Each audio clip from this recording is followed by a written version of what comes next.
Okay students, तो आज के इस वीडियो राइज ऑफ नेशनलिज्म पढ़ेंगे। नेशनलिज्म इन इंडिया, ये हमारे हिस्ट्री का सेकंड चैप्टर है। बोर्ड के हिसाब से काफी इंपॉर्टेंट चैप्टर है और इससे अक्सर क्वेश्चंस पूछे जाते हैं, डिस्क्रिप्टिव क्वेश्चंस पूछे जाते हैं। हम ये समझने की कोशिश करेंगे इस वीडियो में कि किस तरीके से हमारे जो फ्रीडम फाइटर्स रहे, उन्होंने कैसे इस पूरे मूवमेंट को लीड किया। और कहा यह भी जाता है कि पूरे वर्ल्ड में जो सबसे ज्यादा लंबे समय तक चले वाला पीसफुल प्रोसेशन है, प्रोटेस्ट है, वो उनमें से एक है कि जो इंडिया का आप पढ़ने वाले हैं। ये नेशनलिज्म एक टर्म है जिसका मतलब आपको लास्ट क्लासेस में पता चला, या आपने अगर फर्स्ट चैप्टर पढ़ा होगा तो उसके थ्रू आपको पता चला कि इट इज अ फीलिंग जो कि कोई भी इंडिविजुअल अगर अपनी कंट्री के लिए फील कर रहा है। जैसे कि मान लीजिए अगर कोई एक अफेक्शन है कंट्री के लिए, कि हम कंट्री के लिए कुछ भी कर सकते हैं, कंट्री के सिंबल्स की रिस्पेक्ट करते हैं, हम एक फ्लैग को कंट्री का सिंबल मानते हैं, हम उसके लिए ओथ करते हैं, गाने बनाते हैं और उससे अपने आप को एक दूसरे से कनेक्ट करते हैं, तो that feeling is particularly nationalism. एक ऐसी सोसाइटी जहां पे लोग एक जैसे हों in term of the feeling, कि उनके साथ जो फीलिंग है एक नेशन के लिए वो शाम बिल्कुल ही सेम टाइप की हो। और ये फीलिंग डेवलप होने के पीछे कई सारे रीजंस होते हैं, कई सारे तरीके होते हैं जिससे कि ये फीलिंग डेवलप होगी। आज के टाइम पे हमारी कंट्री में जितने भी रहने वाले लोग हैं सब नेशनलिस्ट हैं। जो जो हमारे नेशनल सिंबल को रिस्पेक्ट देता है, जो जो हमारी कंट्री को रिस्पेक्ट देता है, जो जो हमारे क्रिकेट टीम में जीतने पे खुश होता है, हारने पे दुखी हो जाता है, वो सारे के सारे लोग नेशनलिस्ट हैं। अब इस चैप्टर की शुरुआत होगी 1915 से और ये चैप्टर चलेगा आपका 1942 तक। और बाद में हम देखेंगे कि किस तरीके से फ्रीडम भी हमको मिली, यानी 1947 तक का पूरा टाइम पीरियड रहेगा। अब 1915 ही क्यों लिया गया, ये भी एक बड़ा अच्छा क्वेश्चन रहेगा। दरअसल 1915 में गांधी जी साउथ अफ्रीका से वापस आते हैं और वो इंडियन पॉलिटिक्स में एक्टिवली पार्टिसिपेट करने की सोचते हैं। तो कुछ भी शुरू करने से पहले हम ये सोचेंगे और समझने की कोशिश करेंगे कि ये जो नेशनलिज्म है ये क्यों और कैसे प्रमोट हुआ। ठीक है, इंडिया में। अब इसके साथ एक और चीज जुड़ी है, वो है first world war. Nationalism after first world war. अब हम ये समझने की कोशिश करेंगे कि ये जो वर्ल्ड वॉर हुआ, इसने इंडिया के नेशनलिस्ट सेंटिमेंट्स को कैसे और अच्छा कर दिया और ज्यादा अग्रेसिव कर दिया कि हमें नेशनलिस्ट होना है, हमें हमारी कंट्री में फ्रीडम चाहिए, एक्सेट्रा एंड एक्सेट्रा। कुछ एक रीजंस रहे होंगे। वर्ल्ड वॉर एक ऐसा इवेंट था जहां पे ब्रिटिशर्स के ऊपर इकोनॉमिक प्रेशर आने लगा और उस इकोनॉमिक प्रेशर के लिए उन्होंने अपनी कॉलोनीज पे क्या करना शुरू किया, टैक्सेस वगैरह बढ़ा दिए। उस इकोनॉमिक प्रेशर को हैंडल करने के लिए टैक्सेस को इंक्रीज कर दिया। अब जब टैक्सेस को इंक्रीज किया जाएगा तो अल्टीमेट इफेक्ट उस कॉलोनी में रहने वाले लोगों के ऊपर पड़ने वाला है, जो कि कहीं से भी सही नहीं होगा। इसके अलावा इंडिया में इन्होंने इनकम टैक्स भी इंट्रोड्यूस कर दिया। और ये जो इनकम टैक्स था, ये कहीं से भी इंडियंस को बहुत ज्यादा पसंद नहीं आएगा। कस्टम ड्यूटीज भी लगा दी जाएंगी जिससे कि ब्रिटिशर्स को ज्यादा से ज्यादा प्रॉफिट हो सके और ज्यादा से ज्यादा वो रेवेन्यू कनेक्ट करके अपनी कंट्री को इस वॉर के टाइम पे हेल्प आउट कर पाए। अब जो दूसरा रीजन रहा, तो पहली बात तो ये जो इकोनॉमिक प्रेशर पड़ा, इसके लिए जो उन्होंने काम किया कि टैक्सेस बढ़ा दिए, इनकम टैक्स इंट्रोड्यूस कर दिया, कस्टम ड्यूटीज बढ़ा दी, तो इन सभी का एक नेगेटिव इम्पैक्ट पड़ता है इंडिया पे। और इंडियंस जो होते हैं वो फिर से एक बार तैयार हो जाते हैं कि नहीं, हमको एक ऐसी गवर्नमेंट में नहीं रहना है जो कि हमारे साथ कोई भी वर्ल्ड वॉर का कनेक्शन ही नहीं है, और फिर भी हमको इकोनॉमिक प्रेशर झेलना पड़ रहा है। अनलकीली क्या हुआ कि इसी टाइम पे हार्डशिप शुरू हो गई। जब आप टैक्स बढ़ा दोगे, जब आप कस्टम ड्यूटी बढ़ा दोगे, तो ऐसी सिचुएशन में जो प्राइसेस होंगे इसेंशियल गुड्स के, वो भी बढ़ेंगे। और इन सभी रीजंस की वजह से जो पॉपुलेशन होगी, उसको काफी हद तक ज्यादा प्रॉब्लम्स फेस करनी पड़ेगी। और जब पॉपुलेशन एक तरीके से सफर करेगी, तो उस सफरिंग में कहीं ना कहीं एक रिजल्ट ये निकल के आएगा कि लोग ऐसे गवर्नमेंट के अगेंस्ट में जाना शुरू कर देंगे। तो दो चीजें, पहला, इकोनॉमिक प्रेशर पड़ा ब्रिटिश गवर्नमेंट के ऊपर, जिसकी वजह से उन्होंने टैक्सेस, इनकम टैक्सेस और कस्टम ड्यूटीज बढ़ा दी। और इसका रिजल्ट ये रहा कि वहां पे हार्डशिप शुरू हुआ, और इसकी वजह से जो प्राइसेस थे अलग अलग इंपॉर्टेंट और एसेंशियल गुड्स के, वो बढ़ गए। फूड के प्राइसेस बढ़ गए, क्लोथ्स के प्राइसेस बढ़ गए, जिसका कि एक नेगेटिव इम्पैक्ट वहां के रहने वाले आम आदमियों पे होगा, कॉमन सिटीजन पे होगा, जो कि उसको बेयर नहीं कर पाएंगे। सबसे वर्स्ट ये था कि इन्होंने इंडिया में फोर्स्ड रिक्रूटमेंट करना शुरू कर दिया, फोर्स्ड कंट्रप्शन शुरू कर दिया। अब जरा समझिए, वॉर किसके किसके बीच में हो रहा है? England, France, Germany, etcetera and etcetera. और उसमें रिक्रूटमेंट आपको कहाँ देखने को मिल रही है? इंडिया में। तो जितने भी इंडियंस होंगे वो इससे अच्छे खासे नाराज हो जाएंगे कि भैया, ऐसी कौन सी प्रॉब्लम है जिसकी वजह से हम आपके लिए जाके वॉर लड़ें। और उस वॉर लड़ने के पूरे प्रोसेस में हमारे साथ क्या होगा? क्या हमको एक अच्छी वेजेस मिलेंगी? क्या हमें वो जो आप लेके जा रहे हैं, क्या हमें आपने ट्रेनिंग दी है? तो ट्रेनिंग भी नहीं दी है।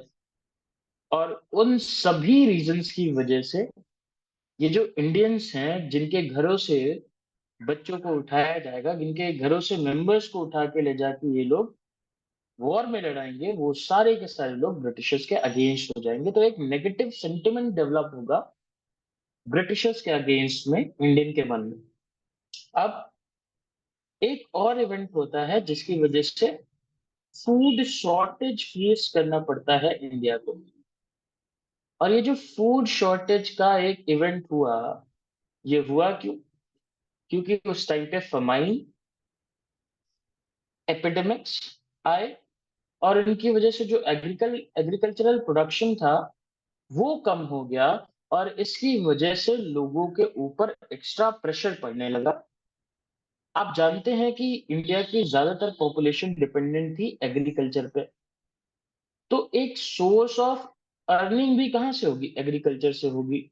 बट जब लोगों का यही सेक्टर कमजोर पड़ गया, प्रोडक्शन नहीं हुआ, तो लोगों के पास इनकम कम हो गई, फूड शॉर्टेज की सिचुएशन क्रिएट हो गई। और ये कुछ एक नेगेटिव सेंटिमेंट्स डेवलप करेगा ब्रिटिशर्स के अगेंस्ट में, जो कि इंडियन लीडर्स को एक अपॉर्चुनिटी देगा कि भाई देखो, अगर यहाँ पे इंडियन गवर्नमेंट होती तो आप सबको ये सारी प्रॉब्लम्स फेस करने की जरूरत ना पड़ती।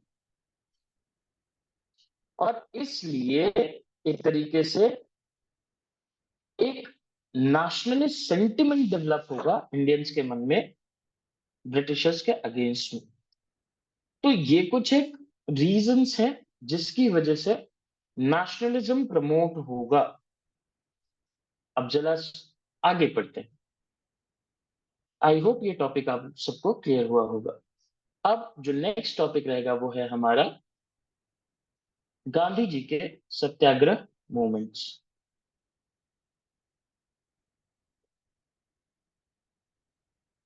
अब जरा समझिए, सत्याग्रह है क्या, सत्याग्रह क्यों शुरू किया गया, इसके पीछे का बेसिक आइडिया क्या है, और क्या ये सक्सेसफुल रहेगा, ये कुछ चीजें हमें समझनी होंगी। सत्याग्रह मतलब यह है कि हम ट्रुथ को परस्यू करें। ये पावर ऑफ ट्रुथ और सर्च ऑफ ट्रुथ को एम्फसाइज करता है कि अगर किसी जगह पे कोई प्रॉब्लम क्रिएट हो रही है तो वहां पे जो सच होगा, जो सही होगा, उसी को लेके एक रिजल्ट तैयार किया जाए या एक प्रॉब्लम का सोल्यूशन ढूंढा जाए। अब ऐसे में गांधी जी ने सत्याग्रह मूवमेंट स्टार्ट किए इंडिया में, अलग अलग जगहों पे अलग अलग रीजन से। 1917 में दो मूवमेंट आपको देखने को मिलेंगे, फिर 1918 और फिर 1919। गांधी जी इंडिया में 1915 में एंटर करते हैं और उसके बाद से पॉलिटिक्स में डायरेक्टली पार्टिसिपेट करना शुरू कर देते हैं। तो सबसे पहला जो सत्याग्रह मूवमेंट इंडिया में गांधी जी का रहेगा वो है चंपारण। चंपारण कहाँ पे है, तो ये है बिहार में। हम इसको माइंड मैप की तरह पढ़ रहे हैं तो ये वीडियो लेक्चर हो सकता है कि थोड़ा छोटा हो, लेकिन चीजें पूरी रहेंगी। चंपारण में प्रॉब्लम आ रही थी इंडिगो कल्टीवेशन को लेकर। होता क्या था कि जो भी यहाँ पे पीजेंट्स थे, उनको जबरदस्ती या फोर्सफुली इंडिगो कल्टीवेट करने के लिए कहा जाता था। और इंडिगो कल्टीवेट करना अभी प्रॉफिटेबल ट्रेड नहीं था या प्रॉफिटेबल क्रॉप नहीं थी, क्योंकि इस टाइम तक सिंथेटिक इंडिगो आ चुका था मार्केट में। और साथ ही साथ ये जो इंडिगो कल्टीवेशन होता था ये लोन देके कराया जाता था, जिससे कि जो फार्मर्स होते थे, मान लीजिए ये एक कॉन्ट्रैक्टर है और ये एक फार्मर है।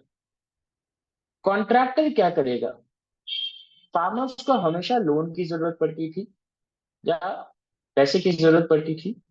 कॉन्ट्रैक्टर कहेगा चलो हम तुमको पैसा देने के लिए तैयार हैं, पैसा इनको मिल जाएगा, बट इस पैसे के बदले में आपको अपनी जमीन के कुछ पार्ट पे इंडिगो कल्टीवेट करना पड़ेगा। ठीक, अप्रोक्सीमेटली वहां पे एक सिस्टम था जिसमें कि अगर आपके पास 20 यूनिट लैंड है तो उसमें से आपको 3 यूनिट लैंड पे इंडिगो कल्टीवेट करना पड़ेगा। अब इंडिगो कल्टीवेट करना तो ठीक है, बट प्रॉफिट तो होना चाहिए। लोन ले लिया, इंडिगो कल्टीवेट किया, और इसमें एक टर्म्स एंड कंडीशन ये भी होती थी कि प्रोडक्शन के बाद वो इंडिगो बेचा भी इसी कॉन्ट्रैक्टर को जाएगा। अब जब उसी कॉन्ट्रैक्टर को वो बेचा जाएगा तो कहीं से भी प्रॉफिट तो नहीं दिखने वाला। क्यों, क्योंकि prices will be fixed by this contractor, और ये अपने हिसाब से उस इंडिगो को लोअर प्राइस पे खरीद लेगा, जिससे कि फार्मर्स पे उसका एक नेगेटिव इम्पैक्ट पड़ेगा। गांधी जी यहाँ पे जाते हैं और वो यहाँ पे एक सत्याग्रह मूवमेंट शुरू करते हैं, जिसके बाद से ये फोर्सफुल इंडिगो कल्टीवेशन बंद हो जाता है। 1917 में ही गुजरात का एक जगह है खेड़ा। ठीक, अब यहाँ पे क्या प्रॉब्लम है, गुजरात की इस जगह में, इस गांव में टैक्स की प्रॉब्लम चल रही थी। हुआ यूं कि जो एवरेज प्रोडक्शन है वो कम हुआ, क्रॉप फेलियर हो गया था। और एवरेज प्रोडक्शन कम होने की वजह से, क्रॉप फेलियर होने की वजह से, जो वहां के फार्मर्स थे वो टैक्स पे नहीं कर पाते, टैक्स पे कर पाने की सिचुएशन में नहीं थे।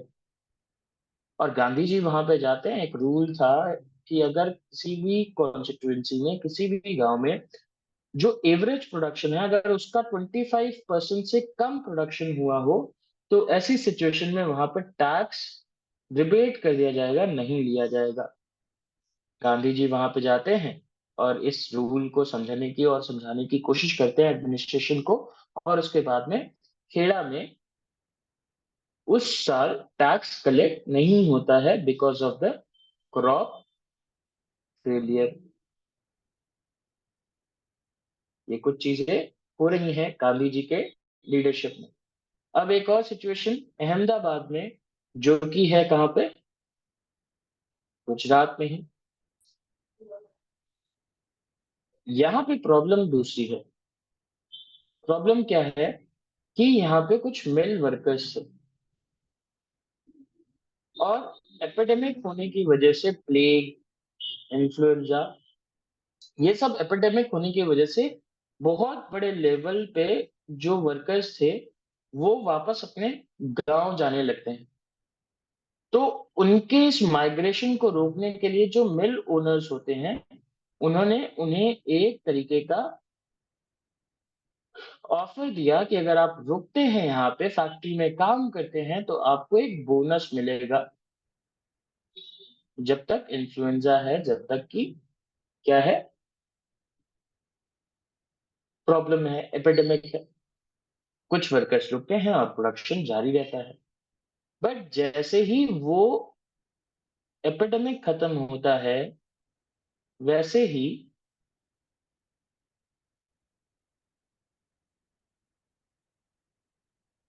वैसे ही इन्होंने ये बोनस बंद कर दिया। एपिडेमिक खत्म, बोनस खत्म। तो वहां पे जितने भी वर्कर्स थे वो स्ट्राइक पे चले गए कि जब आपके पास वर्कर नहीं थे तब तो आपने हमें लालच दे के रोका, हमने अपनी लाइफ को जोखिम में रख के आपके लिए काम किया, और अब आप कह रहे हैं कि नहीं, आपको बोनस नहीं मिलेगा।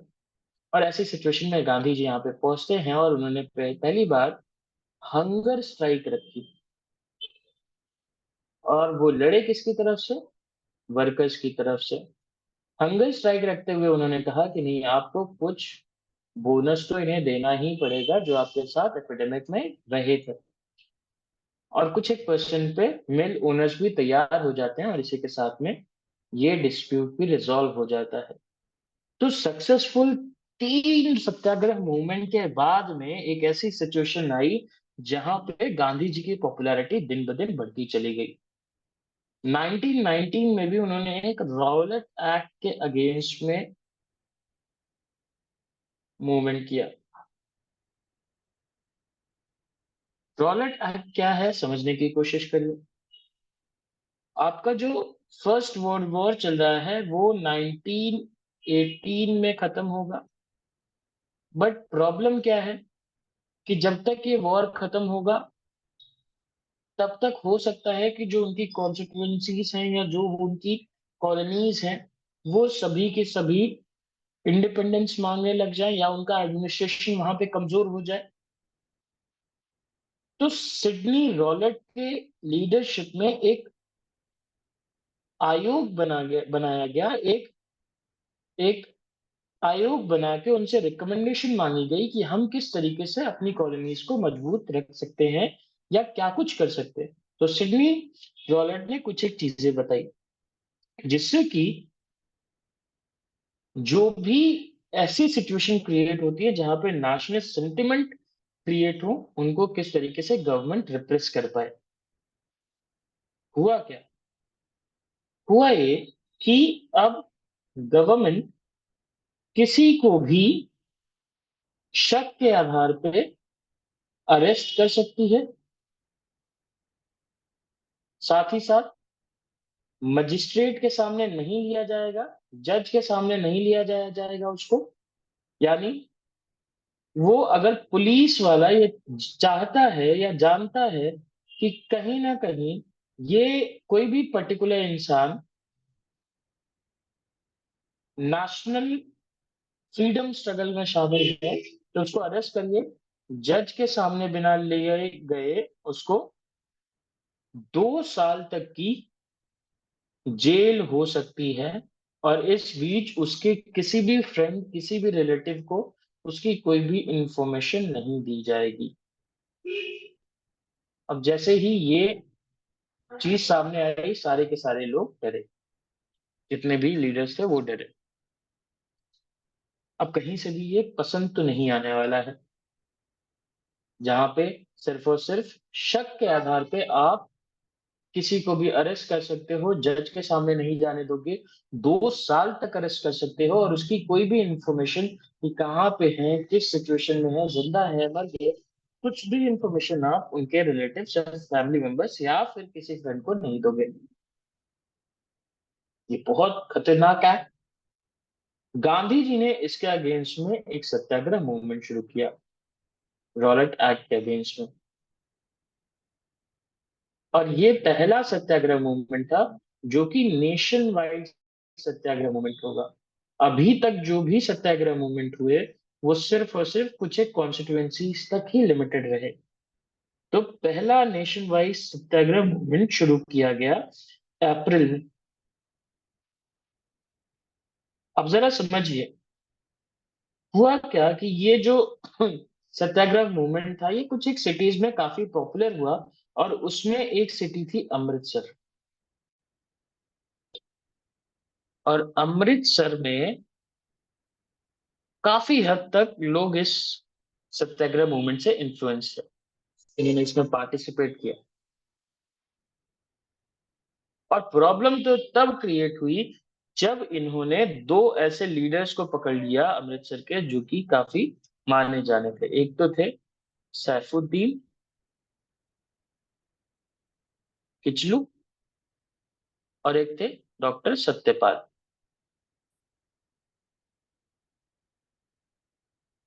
डॉक्टर सैफुद्दीन, डॉक्टर सत्यपाल, इन दोनों के अरेस्ट होने पे अमृतसर की जो पॉपुलेशन थी उसमें काफी ज्यादा गुस्सा था। उस गुस्से को देखते हुए एडमिनिस्ट्रेशन को मेंटेन करने के लिए वहां पे मार्शल लॉ इम्पोज कर दिया गया। अब जितने लोग मार्शल लॉ नहीं जानते हैं, मार्शल लॉ का मतलब है कि अब वहां पे जो एडमिनिस्ट्रेशन की रिस्पॉन्सिबिलिटी होगी वो होगी किसकी?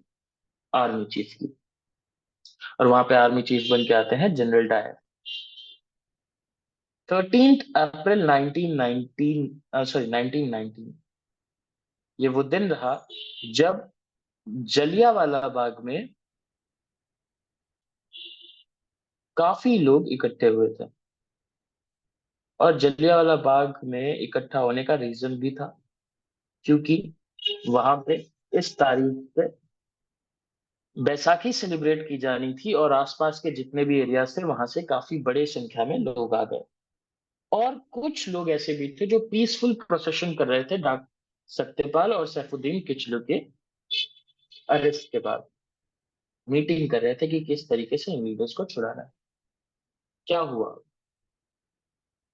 जैसे ही जलियांवाला बाग के बारे में पता चला, अब प्रॉब्लम यह है कि जलियांवाला बाग में एंट्रेंस एक ही तरफ से है, और जब एंट्रेंस एक ही तरफ से है तो कहीं ना कहीं इसका फायदा उठाया जनरल डायर ने। उसने इस एंट्रेंस पे आर्मी खड़ी करी और उस आर्मी से ओपन फायर करा दिया, और यहाँ पे जितने भी लोग थे उन सभी की डेथ हो जाती है। कुछ लोग अपनी जान बचाने के लिए कुएं में भी कूदे, बट सफोकेशन से उनकी डेथ हो जाती है। This particular incident shocked Indians. Across the world, this incident was criticized. But Britishers जो चाहते थे वो हो गया।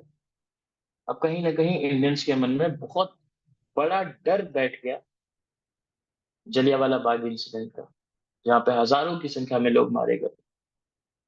और इसी के साथ ये जो सत्याग्रह मूवमेंट था रॉलेट एक्ट का, ये वापस ले लिया जाता है, और बाद में और अच्छे तरीके से नॉन कॉपरेशन मूवमेंट शुरू किया जाता है। आई होप आपको इस वीडियो में जो भी मैंने बताया वो चीजें समझ में आई हैं।